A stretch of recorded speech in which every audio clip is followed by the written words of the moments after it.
지난주 화요일이었던 것 같아요. 교단 선교부 우리 GMS 총회 세계 선교회가 저쪽 화성에 있는 월문리에 있는데 잠깐 훈련원에 다녀왔습니다. 이렇게 면접위원으로, 그러니까 훈련 받는 우리 후보생들, 선교 후보생들을 면접하는 면접위원으로, 또한 선교사로 나아가는 분들을 또 인준하는 면접위원으로 저를 세워주셔갖고 또 가서 면접하면서 새로 하나님께서 허락하신 그 사명의 자리로 나아가는 선교사님들을 격려하고 또한 응원하는 그런 시간들을 가졌습니다. 선교사에게 가장 현지에서 필요한 것이 무엇인지 아십니까? 그분들에게도 동일하게 물어봤어요. 그러니까 어떤 분들은 물질이 필요합니다. 건강함이 필요합니다. 또 어떤 분들은 사역지, 좋은 사역지가 필요합니다라고 이야기를 했는데, 사실은 저도 이미 경험해봤지만 현지에서 가장 필요한 것은 뭐냐면 비자입니다. 비자. 네, 비자를 가져야, 거기서 시민권을 가져야 살아갈 수 있기 때문에 그러하죠. 항상 비자 문제가 선교사님들의 사역을 발목을 잡을 때가 참 많이 있음을 보게 됩니다. 그래서 어떤 분이 그런 얘기를 하더라고요. 비자 문제만 잘 해결돼도 선교사역의 60%가 이것은 해결된 거다라고 할 정도로 이 비자 문제는 사실 쉽지가 않습니다. 대부분 선교사님들이 가는 곳은 복음의 불모지이기 때문에 목사 선교사 혹은 선교사 비자가 이렇게 허락이 되면 너무나 좋겠지만 대부분 허락되지 않습니다. 그래서 학생 비자 혹은 사업 비자 혹은 은퇴 비자, 돈만 내면 은퇴 비자를 또 살 수 있는 나라가 있기 때문에 은퇴 비자, 여러 가지 비자를 이렇게 얻고 또한 비밀리에 혹은 또 하나님께서 허락하신 그 사명의 자리에서 그 사역을 감당하는 선교사님들을 보게 되는데, 참 이게 비자가 참 쉽지 않음을 보게 됩니다. 단순히 선교사뿐만 아니라 해외 이민을 가신 분들은 다 아마도 동감하실 것입니다. 저도 그랬습니다. 비자를 갱신할 때마다 두렵고 떨리는 마음들이 많았습니다. 과연 이번에는 연장이 될까? 또 비용도 많이 들어가고 기간도 너무나 길어지고, 참 이게 비자 준비하는 게 너무나 까다롭고 참 쉽지 않아서 그때마다 하나님께 무릎을 꿇고 또 많은 기도의 동역자들에게 기도를 요청한 적이 많았음을 보게 됩니다. 대한민국에 살면서 가장 행복한 게 뭐냐며 비자를 갱신하지 않아서 너무 행복합니다라고 저는 말할 수 있을 정도로 참 선교지에서 이 비자가 참 쉽지 않았음을 보게 됩니다. 낯선 나라에서 외국인으로 사는 것, 그리고 나그네로서 사는 것은 정말 쉽지 않습니다. 그런데 성경은 우리가 세상 속에서 이 땅에서 살아가면서 우리의 정체성을 이야기할 때 무엇을 이야기합니까? 바로 나그네다, 외국인이다라고 정의하고 있습니다. 그 말인 즉슨 뭡니까? 앞서 말씀드렸듯이 이 땅에서 살아가는 것 자체가 고난의 연속이라는 것을 전제하고 말하는 것입니다. 어려움이 계속해서 흘러간다라는 의미이죠. 그렇기 때문에 힘들고 어렵지만 우리가 그 만나는 그 어려움을 우리가 어떻게 대할 수 있을까를 우리가 좀 더 눈여겨볼 수 있어야 합니다. 순례자의 여정을 담은 참 좋은 책이 하나가 있는데 바로 철로 역정이라는 책입니다. 영국의 침례 교도였던 존 버년이라는 사람이 종교 박해를 받고 감옥에 있을 때에 1678년에 기록한 책이 이 철로 역정인데, 이 철로 역정은 전 세계에 있어서 성경 다음으로 많이 읽혀진 고전 중에 고전입니다. 개신교 영성을 대표하는 책으로서 복음 전도에 참 유익한 책이 이 철로 역정인데, 철로 역정 한번 읽어보셨습니까? 제자훈련 분들에게는 제가 필독서로 나누고 있는데, 올 한 해 우리 전교인들이 정말 이 철로역정 책을, 물론 말씀도 읽지만 철로역정 책을 좀 읽었으면 좋겠다는 바람이 있습니다. 때가 됐을 때 좀 단체 구매를 한다든지 아니면 구매할 수 있는 길을 여러분에게 좀 소개해드리고 싶습니다. 이 책은 첫 공식 선교사였던 아펜젤러 선교사와 언더우드 선교사가 제물포항에 1885년에 입항하게 되는데, 이 철로역정은 그 뒤로부터 10년 후 1895년에 캐나다 출신의 제임스 케일 선교사님이 있는데, 그 제임스 케일 선교사님에 의해서 번역되어서 우리 한국에 소개된 책이기도 합니다. 한번 잠깐 사진을 한번 보면요, 이분이 제임스 게일 선교사님인데 이 철로역정, 이것이 1895년에 초판에 그 앞표지가 여기 나와 있는 것이죠. 그때 함께 사파를 넣게 됩니다. 그래서 김중군이라는 풍속화가가 있었는데 다음 페이지를 보면 그 풍속화가가 그 이야기의 내용들을 보면서 우리의 현실에 맞게 또한 그 한국인의 눈높이에 맞게 사파를 그리게 됩니다. 그래서 이 김중군 화백이 기독교 최초의 화가가 되는데 이 철로역정 그 사파가 그 초판에 잘 드러나 있습니다. 이것을 읽고 참 많은 사람들이 회심을 했습니다. 우리가 잘 알고 있는 한국 교계에 있어서 거목이라 할 수 있는 길선주 목사님도 이 철로역정 책을 읽고 회심해서 하나님을 믿게 되고 주님 앞에 목사로서 헌신해서 귀하게 쓰임받게 됩니다. 또한 한국의 위대한 부흥사였던 이성봉 목사님이 계신데 이 목사님도 이 철로역정 내용을 바탕으로 부흥회를 집회한 적이 많았습니다. 우리가 알고 있는 스펄전 목사님 설교의 왕자 아닙니까? 그를 비롯해서 많은 설교가들이 이 철로역정 책을 통해서 회심하고 더욱더 위대한 설교자로 쓰임받게 되는데 중요한 도구가 되었던 것이죠. 이 책은 다양한 신앙의 관문을 이렇게 소개하고 있는데 전 여러분과 함께 2023년 한 해 동안 약 한 40여 주 정도 40주 정도 이렇게 선별해서 이 책의 내용들을 좀 같이 살펴보고 그거에 근거한 하나님 말씀을 좀 더 깊이 들여다보면서 우리가 인생 가운데 순례자로서 만날 수밖에 없는 위기들, 유혹들, 어떻게 이것을 이겨나가야 될 것인가를 함께 좀 더 깊이 살펴보고자 합니다. 다시 말해서 여러분과 함께 이 철로역정 책 그리고 성경 말씀과 함께 순례의 길을 떠나고자 합니다. 기대하는 마음으로 같이 따라와 주셨으면 좋겠고 오늘은 이제 우리의 정체성에 대해서 말하지만 다음 주부터는 좀 더 깊이 이 시대가 어떠한 시대인지 우리가 이 시대 속에서 어떻게 꿋꿋이 믿음을 지켜가야 되는지 40여 주 정도 함께 순례자의 여행길을 떠나고자 합니다.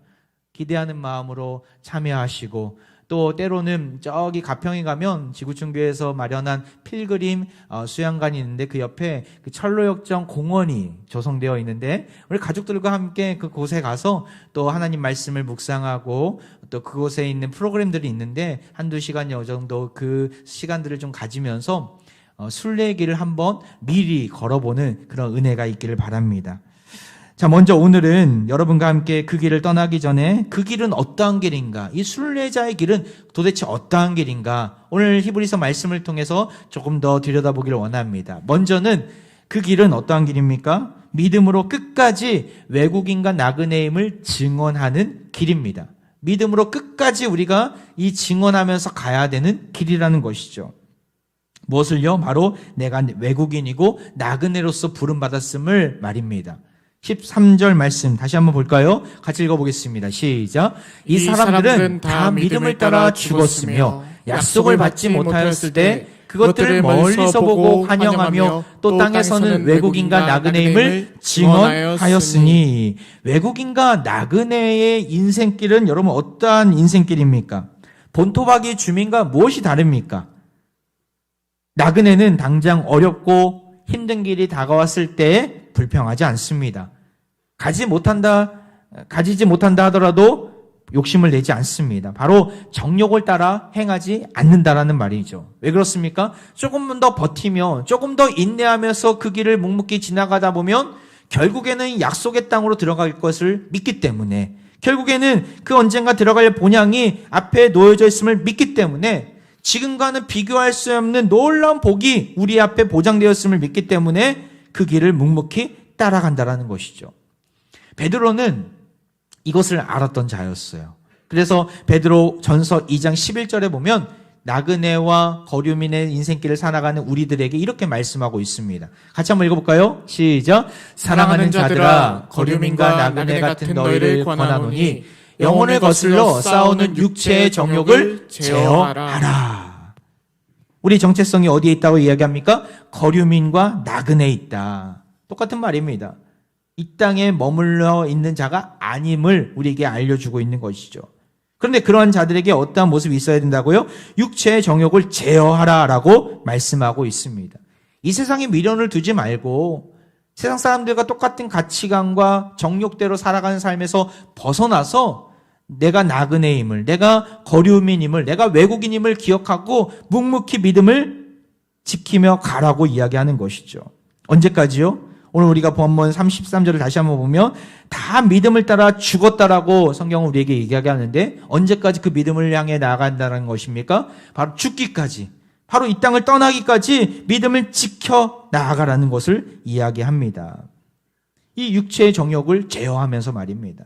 저는 이 말씀이 제가 선교지에서 있었을 때의 경험과 비교했을 때 그렇지라는 생각을, 깨달음을 얻었습니다.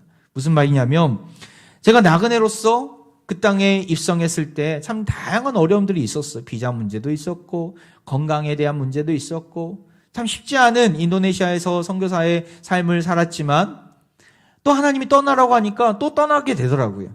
거기서 있다 보니까 뭐 여기저기서 가구도 주시고 또 TV도 주시고 여러 가지 많은 것들이 제 안에 그 집에 차 있더라고요.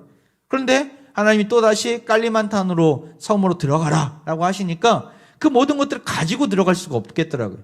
물론 뭐 사방팔방 방법을 찾아보면 배로 이용해서 거의 뭐 비행기로 1시간 반 정도 되는 거리니까 여기서 일본 가는 정도 그 수준인데 뭐 다른 방법을 통해서 뭐 컨테이너를 이용해서 할 수도 있겠지만 그렇게 가고 싶지 않더라고요. 가면 또 하나님이 알아서 좀 책임져 주실 텐데 이것을 다 짊어지고 이 모든 낡은 가구들 또한 누가 줘서 얻은 TV 뭐 온갖 그릇들 이것을 다 가지고 갈 필요는 없겠다라는 생각이 들더라고요. 그래서 그것을 주변에 있는 선교사님들 다 나눠주고 마음껏 가져가십시오. 대바겐 세일합니다. 돈을 받지 않습니다 하면서 나눠줬던 기억이 있습니다. 그러니까 그도 그렇게 하고 나서 캐리어 몇 개를 들고 깔리만탄 땅에 입성하다 보니까 또 거기서 하나님 주시더라고요. 채워주시고 필요한 것들을 전에 한번 제가 말씀드렸는데 제가 들어갔을 때 선교지를 떠나는 선교사님이 또 계셔갖고 그분이 살고 있는 집에 들어가서 숟가락까지 다 주시더라고요. 얼마나 감사한지. 또 거기서 또 많이 누리지 않았습니까? 그런데 또 다시 또 한국으로 와야 되는 상황이 또 벌어진 것이죠. 어떻게 합니까? 거저 받았으니 거저 주라. 예수님 말씀하셨기 때문에 또 다시 주는 거예요. 그 이웃들에게, 그 현지 목회자들에게, 또 선교사님들에게 마음껏 가져가시라고. 그것을 욕심내서 제가 다 가지고 온다고 한들 무슨 소용이 있겠습니까? 또 한국엔 더 좋은 것들이 많은데 다 나눠주고 다시 캐리어 몇 개 들고 한국에게 이렇게 들어오게 되었습니다. 그때의 두 번의 경험들을 보면서 나그네 인생길은 미련이 없는 인생길이구나 라는 생각을 하게 되었어요.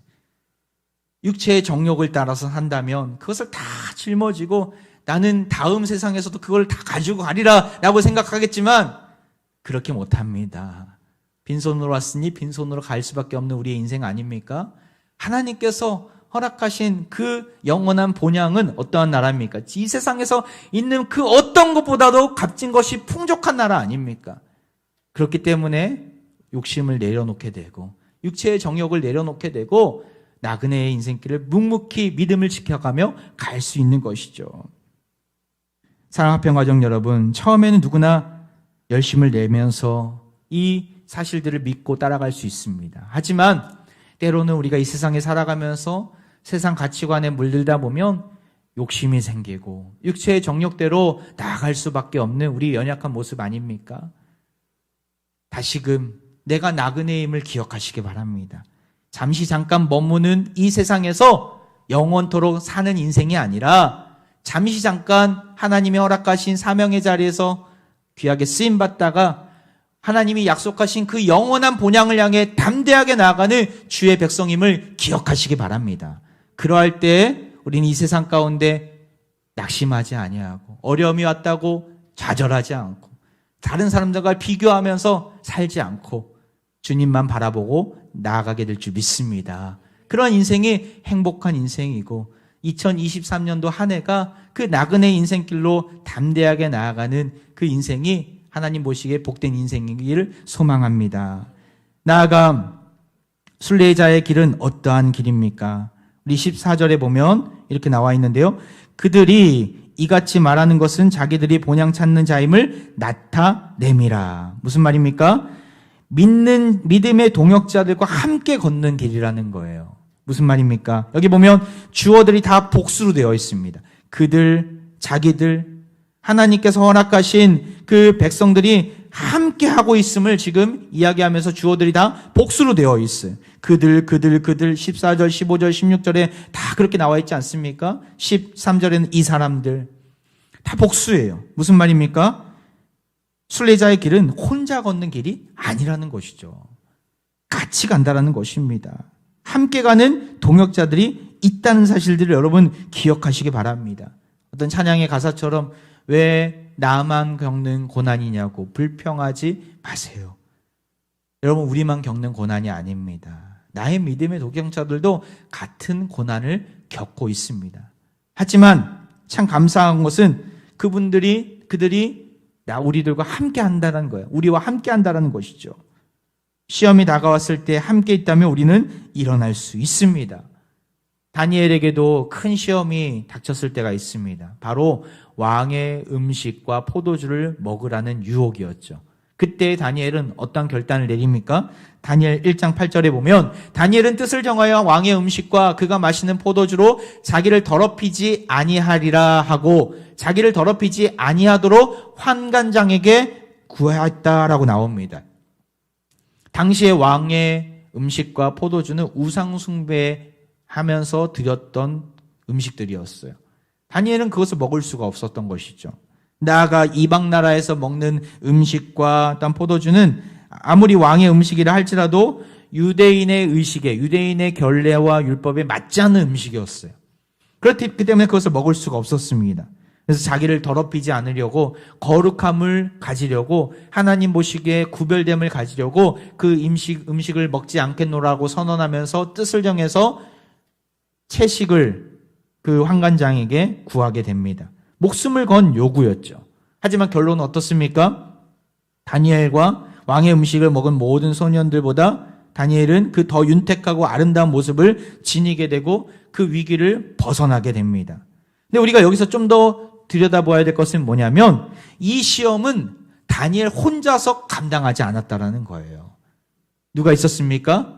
말씀을 볼까요? 다니엘서 1장 6절의 말씀. 그들 가운데는 유다 자손 곧 다니엘과 하나냐와 미사엘과 아사랴가 있었더니 하나냐, 미사엘, 아사랴는 다니엘과 함께 포로로 잡혀갔던 다니엘의 동역자들이었어요. 그들이 함께 했고 그들이 이 유혹 앞에서 함께 견디면서 나아가니 그 시험을 이길 수가 있었음을 우리에게 성경은 말씀하고 있는 것이죠. 다니엘은 이렇게 믿음의 동역자들과 함께 지혜를 모으고 함께 뜻을 정했더니 위기를 극복할 수 있는 길이 다니엘에게, 그 친구들에게 열린 것입니다. 산화평가정 여러분, 우리가 꼭 기억해야 될 것이 있어요. 바로 우리에게는 믿음의 동역자들이 있다는 사실입니다.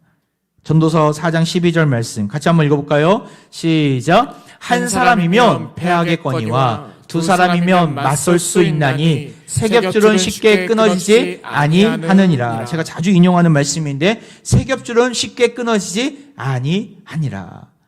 우리가 함께 연합해서 한 비전을 향해서 사명을 향해서 나아간다면 쉽게 그 어떤 것도 우리를 건드리지 못할 줄 믿습니다. 하나님께서 허락하신 사명의 자리에서 놀라운 하나님의 큰 일을 감당하게 될 줄 믿습니다. 성령은 하나 되게 하는 영입니다. 성령의 충만한 공동체는 하나됨을 이루는 공동체죠. 세상 친구가 많을수록 부유하고 행복한 인생이 아니라 신앙의 동역자들, 동료들이 많을수록 복되고 행복한 인생임을 기억하시길 바랍니다. 그런 의미에서 가정교회 재편성은 너무나 중요한 것 같아요. 여러분에게 가정교회 재편성을 권했을 때 목사님 지금 정말 잘 모이고 있는데 왜 우리를 흩으려고 하십니까? 왜 다른 가정교회로 가라고 하십니까? 나 다른 가정교회 가면 교회 안 나올 것입니다. 막 이렇게 저한테 협박하는 분도 있어요. 네, 협박하지 마십시오. 무섭습니다. 네. 가정교회 재편성에 여러 가지가 이유가 있는데 그 중에 가장 큰 이유는 뭐냐면 좀 더 폭넓은 관계를 가지라는 거예요. 가정교회가 정말 좋은 게 뭐냐면 하나됨을 누리고 서로 보듬어 안아주고 사랑의 관계를 깊이 경험하는 데서 너무나 좋은데 또한 그 이면에 동전의 양면처럼 또 문제가 있어요. 뭐냐면 거기에 머물러 있을 수 있다는 거예요. 나의 관계망이 가정교회 안에만 머물러 있을 수 있다는 거죠. 하나의 가정교회 안에만. 우리 주변에는 정말 믿음의 좋은 본을 보이는 귀한 분들이 참 많이 있는데 그분들과 교제할 수 있는 기회들이 그 가정교회에 머물러 있다면 다른 관계를 유지하는데 참 쉽지 않음을 보게 됩니다. 그렇기 때문에 다른 관계들을, 좀 더 많은 관계들을 유지하기 위해서는 좀 더 다른 가정교회를 또 경험하는 것도 참 중요한 것 같아요. 조만간 가정교회 재편성을 위해서 또 선택을 하라고 또 말씀드릴 때가 있는데 좀 한 분도 빠짐없이 다 이렇게 가정교회에 들어오셨으면 좋겠어요. 또 어떤 분들은 대중 속에 묻혀 있고 그냥 숨어 지내는 분들도 계시는데 결코 건강하지 못한 모습입니다. 큰 공동체 안에서 함께 예배드리면서 하나님의 말할 수 없는 영광도 누리는 것도 참 중요하지만 또한 작은 공동체에 들어가서 균형을 잡고 서로 삶을 나누고 또 말씀 앞에서 같이 기도하면서 성령으로 하나됨을 누리는 것도 너무나 중요한 신앙의 모습인 것이죠. 이것이 정말 폭넓은 그 가정교회 안에서 점점 더 많은 경험들을 함으로 인하여서 많은 동역자들을 우리 공동체 안에서 만나시고 또한 경험하시고 서로에게 힘이 되어주는 모습들이 있기를 바랍니다. 우리가 나중에 읽을 철로역정 안에도 보면 참 많은 동역자들이 그 크리스찬이라는 주인공이 위기에 빠졌을 때 함께 동역함을 보게 됩니다. 전도자라는 사람도 있고요. 소망, 선의, 신실, 신중, 분별, 경건, 자애와 같은 많은 신앙의 동역자들이 크리스찬과 함께 그 순례의 길을 함께 걷는 모습이 보입니다. 그들의 도움으로 각종 위기를 극복하고 결국에는 하나님이 약속하신 영원한 본향인 그 새 예루살렘에 입성하는 것을 우리는 보게 되는데 크리스찬 혼자서는 도저히 혼자서는 갈 수 없는 길이었어요. 하지만 믿음의 동역자들이 많았기 때문에 그 길을 갈 수 있었던 것이죠. 오늘 성경에서도 히브리서 기자가 말씀하는 그 많은 믿음의 선진들은 함께 했다는 것을 여러분 기억하시고 우리 인생 가운데 우리 주님과 함께함도 너무나 중요하지만 믿음의 동역자들과 함께함이 귀하다라는 사실들을 기억하고 이 길을 함께 걷기를 원합니다. 우리가 가진 것들을 나누고 베풀면서 함께 갈 때에 하나님께서는 우리 공동체가 지금까지 놀라운 일들을 할 수 있도록 도와주셨는데 앞으로도 계속해서 20년, 30년 주님 오신 그날까지 귀하게 사용해 주실 것입니다. 하나됨을 누리시길 바랍니다. 저는 우리 화평 공동체가 화평 가족으로 들어온 모든 분들을 끝까지 책임져주는 공동체가 되었으면 좋겠어요. 위기를 당한 분들이 있다면 함께 기도해주고 우리가 가진 것들을 나누고 베풀면서 연약한 자들 일으키는 그런 거룩한 공동체가 되었으면 좋겠어요. 이 일에 동역함으로 정말 주님의 나라를 우리 공동체를 통해서 이루시는 거룩한 2023년 새해가 되기를 바랍니다. 마지막으로 순례의 길은 어떠한 길입니까? 바로 더 나은 본향이 보장된 길임을 여러분 기억하시기 바랍니다. 더 나은 본향 16절에 나오죠. 같이 읽어볼까요? 시작. 그들이 이제는 더 나은 본향을 사모하니 곧 하늘에 있는 것이라. 이러므로 하나님이 그들의 하나님이라 일컬음 받으심을 부끄러워하지 아니하시고 그들을 위하여 한 성을 예비하셨느니라. 나그네는 방랑객이 아닙니다. 방랑객이 무엇입니까? 방랑객은 정처 없이 떠도는 김삿갓입니다. 무슨 말입니까? 목적지가 없다라는 거예요. 방랑객은 목적지가 없는 자들이에요. 나그네는 방랑객이 아닙니다. 나그네는 비록 이 땅 가운데 영원히 머물 곳이 없지만 가야 될 본향이 있는 자들이 나그네인 것이죠. 우리는 왜 나그네입니까? 가야 할 곳을 분명히 알고 있는 자들 아닙니까? 그곳이 어디입니까? 하나님이 예비하신 거룩한 성이라고 성경은 말씀하고 있습니다. 그것이 우리의 본향이며 하늘에 예비되어 있는 것이죠. 그렇게 지금 이 순간이 힘들고 어려움이 가득한 순간순간이지만 보장된 밝은 미래가 있기 때문에 우리는 흔들리지 않고 담대히 순례의 길을 걷게 되는 것이죠. 여러분, 이 세상에 보장된 것이 있습니까? 없습니다. 당장 내일 무슨 일이 일어날지 우리가 어떻게 알겠습니까? 코로나가 끝나면 모든 게 정상적으로 돌아갈 줄 알았는데 돌아갔습니까?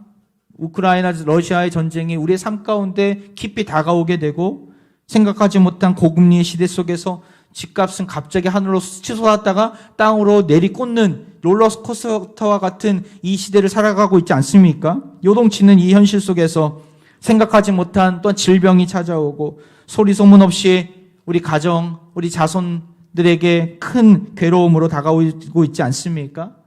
사업하면서 코로나 때 정말 버텼는데 코로나가 끝나기 무섭게 더 큰 어려움으로 시달리고 있는 현실을 살고 있지 않습니까? 어려움의 연속, 괴로움의 연속을 보내고 있습니다. 우리는 한치 앞도 내다볼 수 있는 연약한 인생이기 때문에 이 땅 가운데 우리에게 이것이 당신의 인생을 보장해 줄 것입니다라고 이야기하지만 그것이 결코 우리를 보장해 주지 못함을 우리는 알아야 하는 것이죠. 동시에 보장해 주지 않는 현실로 인해서 세상 사람들은 불안해하지만 믿는 자들은, 순례객들은 어떠한 모습으로 가고 있습니까? 불안해하지 않아요. 왜 그렇습니까? 우리가 불안하지 않을 수 있는 이유가 무엇입니까? 살 수 있는 집이 있기 때문에 그렇습니까? 아니면은 통장에 잔고가 두둑해서 그렇습니까? 아닙니다. 그런 것들도 우리의 인생을, 우리 미래를 보장해 주지 못합니다. 그렇다면 우리가 불안해하지 않을 수 있는 우리 인생을 보장해 주는 이유가 무엇입니까? 보장해 주는 것이 무엇입니까? 바로 오늘 말씀에서 보듯이 하나님이 예비하신 그 하늘의 본향이 있다라는 것이죠. 여러분 믿으십니까? 우리 인생 가운데 하나님께서 보장해 주신 본향이 있다라는 것을 기억하시기 바랍니다. 그것은 성입니다. 성. 히브리서 11장 9절에 보면 이삭과 야곱이 어디에 거하였다라고 나옵니까? 장막에 거하였다라고 얘기합니다. 이 세상에 살고 있던 장막임을 보게 됩니다. 장막은 어떤 곳입니까? 임시처소예요. 바람이 많이 불면 또 때로는 흔들릴 수 있는 곳이죠. 하지만 11장 10절에 보면 이들은 어떤 믿음이 있던 자들이었습니까? 같이 읽어볼까요? 시작. 이는 그가 하나님이 계획하시고 지으실 터가 있는 성을 바랐습니다. 하나님이 계획하시고 지으실 터가 있는 성이 있음을 바라보면서 흔들리지 않고 묵묵히 사명을 감당했음을 우리는 성경을 통해 발견하게 됩니다. 하나님이 세우신 성은 무너지지 않습니다. 튼튼한 성벽이 있고 아름다운 성이기 때문에 그러하죠. 요한계시록에 보면 이 성을 가리켜서 어디라고 이야기합니까? 요한계시록 21장 2절 말씀 다시 한번 읽어볼까요? 시작. 또 내가 보매 거룩한 성 새 예루살렘이 하나님께로부터 하늘에서 내려오니 그 준비한 것이 신부가 남편을 위하여 단장한 것 같더라. 하늘에서 내려온 그 새 예루살렘의 모습이 어떠하다고요? 신부가 신랑을 위하여 단장한 것. 무엇입니까? 결혼식 때 가장 아름다운 신부의 모습을 우리는 보게 되는데 그토록 아름다운 모습이 하늘에 펼쳐져 있다는 거예요. 우리를 위해서 예비된 새 예루살렘 성이 그러한 모습이 있다는 것이죠. 이것은 상상이 아닙니다. 실제로 존재하며 반드시 우리에게 약속된 나라인 줄 믿습니다. 우리는 그때를 바라보며 그 성을 바라보며 나그네로서 비록 고난 많고 불확실한 성이 가득한 이 시대를 살아가고 있지만 낙심하지 않고 불안해하지 않고 담대히 나아가게 되는 줄 믿습니다.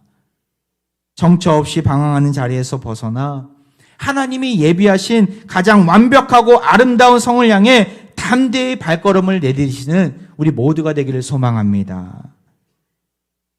앞에서 말씀드렸듯이 올 한 해 전 여러분과 함께 철로역정을 나누기를 원합니다. 철로역정을 통해서 우리가 걷고 있는 순례의 길이 어떠한지를 좀 살펴보고자 합니다. 나는 이 순례의 길을 걸을 때 지금 어디까지 와 있는지, 그리고 내 앞에 놓여져 있는 유혹과 시험이 무엇인지, 이것을 어떻게 이길 수 있는지, 나아가서 우리 앞에 놓여져 있는 새 예루살렘, 그 어떠한 결승점이 있는가를 함께 살펴보기를 원합니다. 순례자의 길을 걷고 있는 우리에게 아마도 큰 은혜가 있게 될 것입니다. 그러기 전에 오늘 말씀을 잊지 마시기 바랍니다. 우리의 정체성은 어디에 있다고요? 외국인과 나그네라는 거예요. 비록 이 땅에서 삶이 고난의 연속이고 어려움이 많은 삶이지만 우리가 결코 낙심하지 않을 이유가 무엇입니까? 많은 믿음의 선지자들이 끝까지 믿음을 지키면서 외국인과 나그네임을 증언하며 살았음을 우리가 보면서 우리 또한 그 길을 가고 있다는 사실들을 기억해야 합니다. 나아가서 두 번째로 보면 믿음의 동역자들과 함께 걷는 길이라는 거예요. 나 혼자만이 아니라 우리 주변에, 우리 주위에, 가정교회 안에서, 화평공동체 안에서 참 믿음의 선배들이 참 많이 있음을 보게 됩니다. 그분들과 함께 이 길을 걷고 있는 것을 여러분 기억하시기 바랍니다. 나아가 우리 앞에는 무엇이 놓여져 있다고요? 보장된 미래가 있다는 거예요. 이 세상에 그 어떤 것도 우리를 보장해 줄 수 없지만 하나님이 예비하신 새 예루살렘, 더 나은 본향이 보장되어 있음을 기억하면서 이 순례의 길을 묵묵히 걸어가야 합니다. 세상에 미련을 두지 마시고 방랑자가 아닌 순례자로서 하나님이 허락하신 그 사명의 자리에서 믿음을 끝까지 지켜가며 나아가는 사랑하는 모든 화평의 가족들 되기를 바랍니다. 2023년 새해가 밝아왔습니다. 올 한 해 세상 사람들은 어렵고 힘든 여러 침체 가운데 있다라고 이야기하지만 믿는 자들은 어제 주신 말씀처럼 하나님께서 우리에게 장막을 쳐주셔서 우리를 보호케 하시고 우리를 이끌어 주신다는 사실들을 기억하고 묵묵히 순례자의 길을 걸어가는 사랑하는 모든 화평의 가족들 되기를 주의 이름으로 축원드립니다. 이 시간 우리 함께 찬양하며 나아가는데요. 참 오래된 찬양인데 말씀을 준비하면서 이 찬양이 떠올랐습니다. 나는 순례자 낯선 나라에 언젠가 집에 돌아가리. 우리 박수 치면서 힘차게 찬양하며 나아갑니다.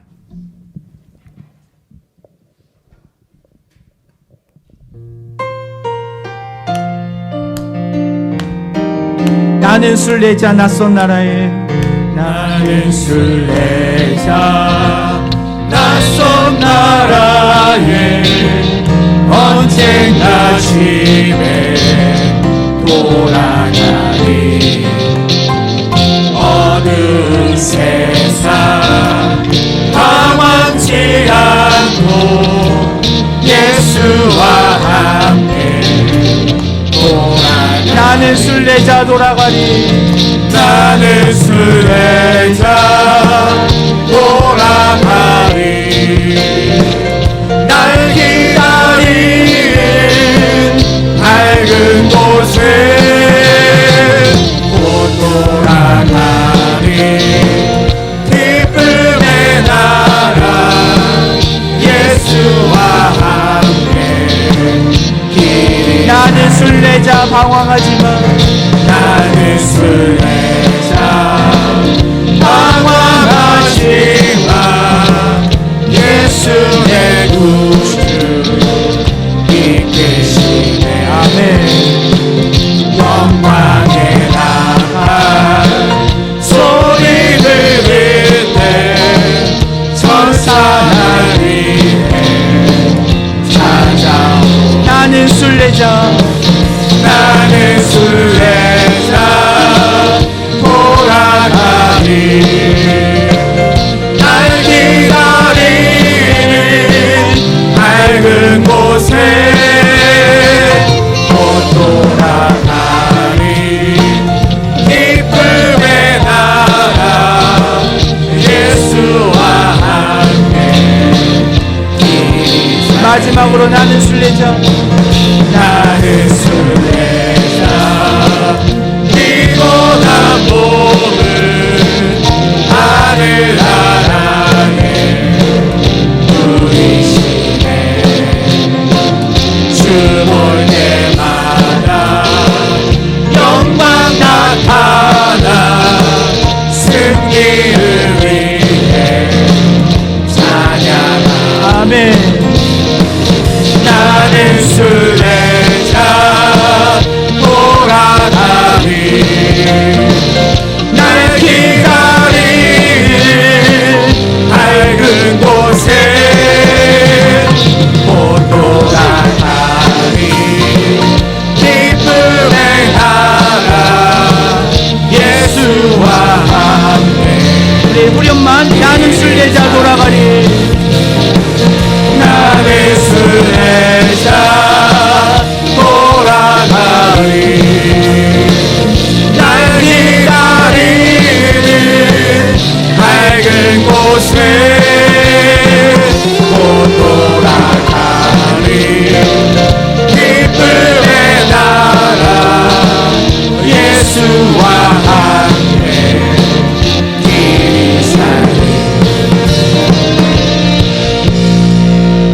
순례자의 길을 걷고 있는 우리와 함께 하시는 주님을 찬양합니다. 세상 유혹에 쉽게 쓰러지는 우리네 인생을 긍휼히 여겨주시고 순례자의 길을 시작하게 하심에 감사드립니다. 믿음으로 끝까지 왜곡인과 나그네의 힘을 증언하는 인생을 살게 하옵소서. 믿음의 동역자들과 함께 이 길을 걷게 하여 주옵소서. 이 세상과 비교할 수 없는 더 나은 본향 새 예루살렘이 우리에게 보장되어 있음을 기억하며 끝까지 주님만을 신뢰하는 우리 모두가 되게 하여 주옵소서. 그래야 2023년 새해에도 하나님이 베푸신 놀라운 구원의 복을 충만히 누리며 하나님이 세워주시는 그 놀라운 비전들을 발견하고 힘있게 순례의 길을 떠나는 우리 모두가 되게 하여 주옵소서. 이 시간 몸이 아픈 부위에 손을 얹고 기도하겠습니다.